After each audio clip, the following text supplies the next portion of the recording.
There we go. Seems like we're running slow today. But we'll fix it no matter what. Back in the office again. Hope you're glad to see me. I'm certainly glad to be here. You can hear the coffee pot churning, which is good. Yeah, it's really going slow. But we'll fix it no matter what. Back in the office again. Yep, I hear it sound. 5, 4, 3, 2, 1. I'm John Miglosh for the WDMA. And we're going to be talking about direct mail today, but also some very interesting psychological concepts. Is it even possible? And how they work together, though almost no one else would ever connect them. Okay, so let's get over to Tom Fishburne. He's talking about personalization gone wrong. Yes, sirree. Sarah, we have amazing deals, Sarah. Just for you, Sarah. Just the name. Superficial. I noticed it was 76 degrees in Santa Fe where you live. Therefore, you may want to buy a hummingbird feeder or something. Generalization. Since you're over 40, here are offers for assisted living. I remember the first time I got an AARP mailing, and it included a little sort of sample membership card. I put it in my wallet. I used to pull it out when I went to Denny's. I'm 50 years old. Do I get the senior discount? Sure. Now I don't need to do that anymore. Since you're a spontaneous adventurer, would you like to buy a motorcycle? And this is a guy who used to be an adventurer. Now he has kids. It's outdated. Creepy. Browsing toilets. Get ready for nonstop toilet ads wherever you go for weeks. And you can cure that with a private browser. Just use a private browser whenever you shop. That's what I do. Use it on eBay, use it on Amazon, use it on Home Depot all the time. And, they ask if I want cookies. Sure, give me all the cookies you want. Yep. Anyway, even though you shop a lot, here's the same experience we give everyone else. Missing the basics. That's probably the biggest one. I used to look at Customer Experience magazine every day, cx.com I think it is, and I quit watching it when I quit looking at it when it said that AI and bots were the key to personalization.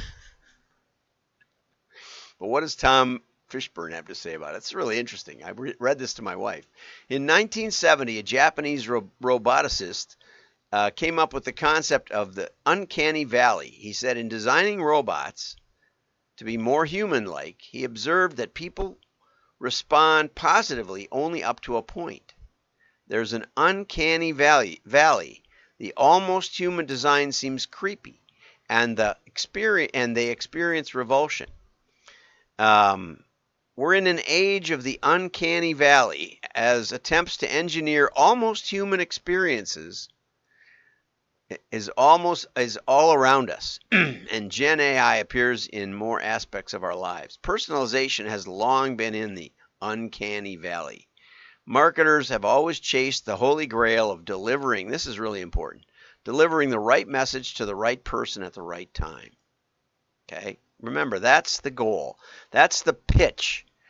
And I remember the pitch in the 80s, that direct mail could get you the right person in the right time, that we could mail and get 100% response because we would only target the right people with database marketing. And then with besides database marketing, with machine learning, and I was a pioneer in that. Most people couldn't get it to work at all. And they never figured out why. But I'll tell you why today. Much of today's personalization falls flat, stymied by data collection, siloed companies, and misguided assumptions. That's the biggest one. Misguided assumptions, right? And what's the main assumption? Okay? The main assumption is delivering the right message to the right person at the right time. It occurred to me way back in direct mail days. I said, first of all, how can you guess the right timing? How can you guess what I want next when I don't know what I want next? You ever think about that? Right? You don't know what you want next, much less what I want next. Quit trying to do it. Give up on it. It is creepy, and it's wrong. Your guesses are as wrong as if you guessed what your wife wants next. Or husband. Where would you like to go on vacation? If they're like me, it's a whole new experience every time you ask. Okay, which brings us to on Wednesday, 3 p.m. We're celebrating 5 years of this crazy show, and I haven't promoted it as much as I should probably, but there's an event on LinkedIn, and the link is in the WDMA.org group. If you type in Wisconsin Direct Marketing Association or National Mail Order Association, you will get the link for this. You can tell LinkedIn you're coming, and we already have 12 people, which would be crazy wild. So I don't need to promote it anymore. You'd be lucky if we let you in. But we always have a great time, and there's some really good people already registered. Really, really good people, like Lisa Smith from ANA. My friend Lisa from way back in the DMA days. Okay, but anyway, since you don't know what you want next, you don't know what I want next, you're not going to deliver the right message to the right person at the right time. And even if you did, so will 10 other people. So will 10 other brands, if it's that easy. And you'll still have to compete with them, and you'll still have to have a good sales message, and you'll still have to cut through the clutter. Okay, so all of marketing still applies, but the easier time to get attention is when I'm not looking for your product. I hadn't thought about it. Maybe you can trigger me to think about it. Like those cool drones that fly around inside your house and stuff like that I never knew I needed. Okay, misguided assumptions. And instead of that, you do bad personalization, which is worse than none. Okay, technology promises a new era of hyper-personalization, and it's based on real-time data. But what did we just cover? Real-time data will not help you if I don't know what I want next. No. And real-time data is still historical data. Don't lie to me, right? All data is historical. All data is history. Okay? And between the time that you can craft an ad for me and the time that I gave you that history, I might have changed my mind. Or I more likely bought it already from somebody else. So you're just wasting your money. Okay? Real-time AI and predictive analytics will somehow get you to read my mind and predict the future. It ain't going to happen. Okay? The newest tools with an outdated mindset, and the outdated mindset is that you can do this, that this will work. Now, this may work better than trying nothing. It may work better than a bad ad. Well, of course. But that doesn't mean it won't just annoy people more efficiently, as Tom says. Okay? You're missing the basics. The basics are sell a valuable product, right, that some people want or will want, and get it there in an efficient way. That is most of it. That is most of what we care about. We don't care really about your brand except that you've done it in the past. And if you've done it in the past, that's historical data. If you've done it in the past for me, then maybe I'm interested in it again, right? But if you goof it up, then your brand is dead to me, unless the other brand goofs it up worse. Okay, so don't miss the basics. In engineering human-like experiences, we sometimes forget the actual humans.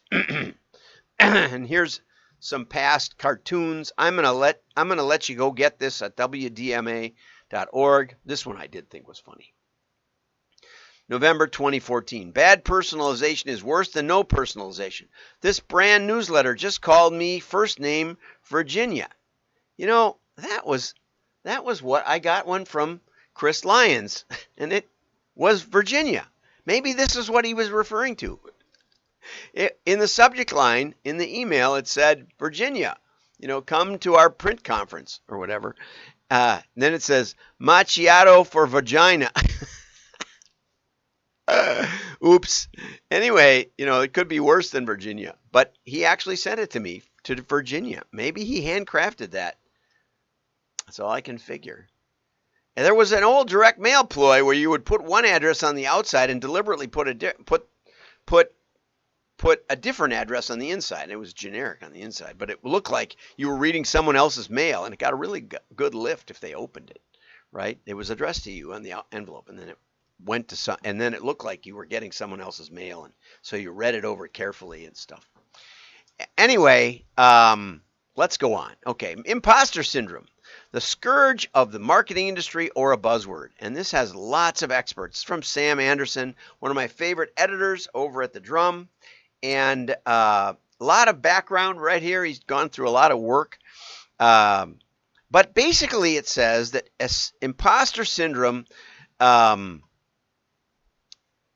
Kwan, who's a director, I guess, said that imposter syndrome is at an all-time high while he was accepting his Oscar. Okay? He was saying that there's this phenomenon saying, do I really deserve what I'm getting? And I'm going to give you the answer to this phenomenon. It's a long article. I highly recommend it. Go to wdma.org, and in a few minutes after the show, the whole article will be there, available, with all the links.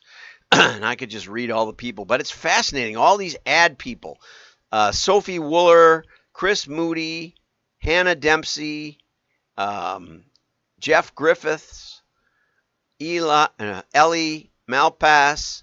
That was a good one. She said she was called Helena on the weekdays to be professional, and then her parents called her Ellie on the weekends. Okay, Charlie Edwards, Mathilda Holmqvist. Okay, lots of names. Hannah Brady, Natalie Patel. I'll tell these people that I mentioned them today. Anyway, they're all worth listening to, but basically one talked about having psychologists on their creative team because people were so overwhelmed with this imposter syndrome.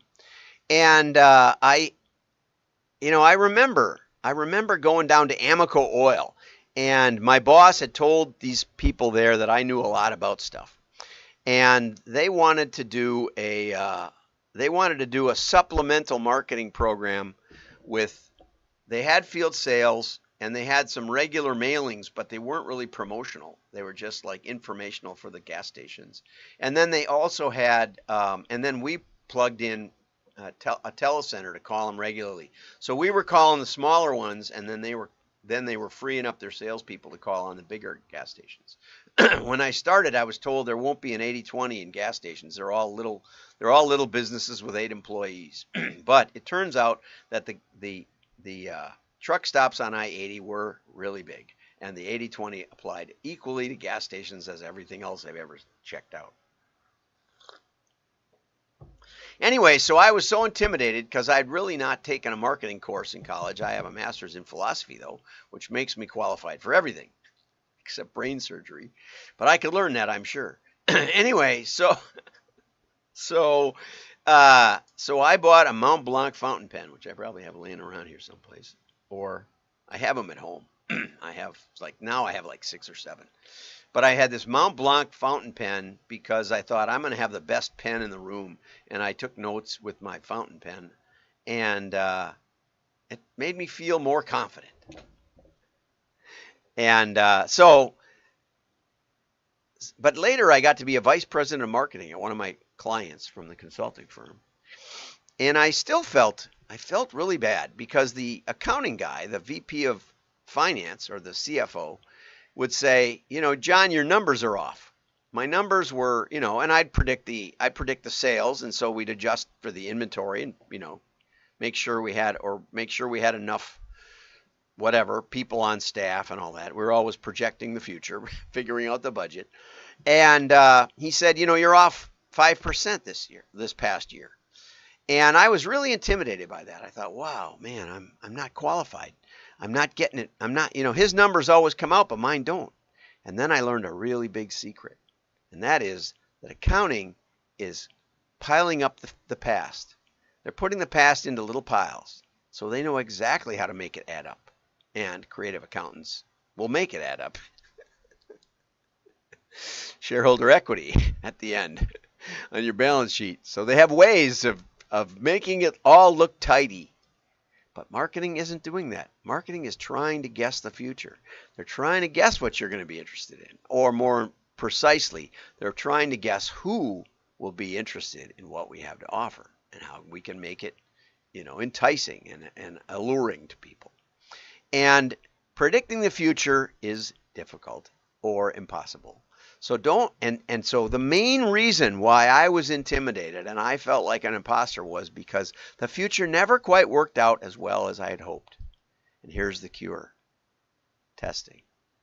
The way that NASA gets to the moon, or your HVAC person fixes your air conditioner, is by repeated experiments over decades now. The repairman doesn't know this, but the people who invented air conditioning, right? They knew about the compression of a gas, and they knew that they could absorb heat as well as expel heat. And so these processes have been tested and tested and tested. We'd find some problem, and that's an observation. And then we'd have a hypothesis that says, well, if we do this, maybe it will fix this problem. And maybe it did, but maybe it didn't. But we learn. And because we have a hypothesis, we have a foundation for our experiment, we then know that if it works as expected, then we have an explanation. And when we pile up enough explanation and enough repeated experiment, we then have a theory, and we know the impact, right? We know the coefficients. We know the algorithms. And that's how the scientific world works. But the marketing world doesn't like that. They don't want the accountability. They don't want the testing. The finance world doesn't want the testing. And thus, we ignore those principles. We never even try those principles. But when you try those principles, you will get smarter and smarter and smarter about the future. But it's not something that happens just by trying one thing and then trying another. You don't know why it worked. Until you can get the incremental lift, until you have some idea of what's going on in a repeatable way, which the scientific method gives you, you don't know what's coming. And as long as you don't know what's coming, you're a fool and you're an imposter. And many of these people probably are. I noticed that digital was mentioned specifically, managing a digital agency. Well, your foundation is a lie that you can predict when, where, what. It's a lie, okay? Maybe it's better than nothing, but it's a lie. No wonder you have imposter syndrome. Imposter syndrome is based on lies and not understanding how to apply scientific method to marketing. Stick with the show, you'll figure it out. Why physical mail belongs in your 2024 plans? Mostly because engagement is guaranteed even from the non-buyers, which gives you a much richer data set to do experiments with. It's the perfect experimental environment because you know both the buyers after your campaign and you know the non-buyers. And you can say, well, what's the big difference between these two groups? And you can apply hundreds of variables at the same time and see what's going on. Thank you for that, David Foley. Oh, I forgot to put on my hat. David Foley and David Baer conspired to build me a hat that says, join the digital resistance. Resist the digital and get some real marketing done. Okay?